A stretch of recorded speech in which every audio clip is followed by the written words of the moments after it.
திருமகள் TV பல்சுவைகள் படைக்கும் பாசறை. ரஜினிக்கு எப்போதுமே நாடகங்கள் பிடிக்கும். புதிதாக யார் நாடகம் போட்டாலும் மாறுவேஷத்தில் சென்று பார்த்து விடுவார். அப்படி அவர் பார்த்து வியந்த நாடகம்தான் கீழ்வானம் சிவக்கும். விசு மற்றும் அவரின் சகோதரர்கள் கிஷ்மு, ராஜாமணி ஆகியோர் நடத்தி வந்த நாடகம் அது.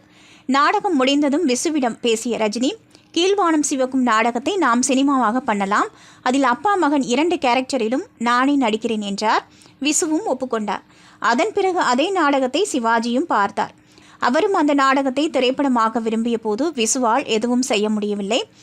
இதை அவர் ரஜினியிடம் சொன்னபோது, ரொம்ப சரியான சாய்ஸ், சிவாஜி சார் நடித்தால் இன்னும் சிறப்பாக இருக்கும் என்று கூறிவிட்டார். படத்தின் கதை இதுதான். மருத்துவரான சிவாஜி அன்பானவர், அமைதியானவர். ஒரு நாள் கண் பார்வையற்ற ஜெய்சங்கர் சிவாஜியிடம் வந்து, எனக்கு எப்படியாவது கண் பார்வை கொடுங்கள் டாக்டர், என் தங்கையை கற்பழித்து கொன்றவனை பழி வாங்க வேண்டும் என்கிறார். தங்கையை கெடுத்தவனின் படத்தை சிவாஜியிடம் காட்டுகிறார். அது சிவாஜியின் மகன் சரத்பாபு. அதன் பிறகு என்ன நடக்கிறது என்பதுதான் கதை. உண்மையை மறைக்க சிவாஜி முயற்சிப்பதும் அதை வெளியில் கொண்டு வர அவரது மருமகள் சரிதா போராடுவதும் தான் திரைக்கதை. இருவர் பேசும் வசனங்கள் விசுவின் பேனாவில் இருந்து நெருப்பு மாதிரி எழுதப்பட்டிருக்கும்.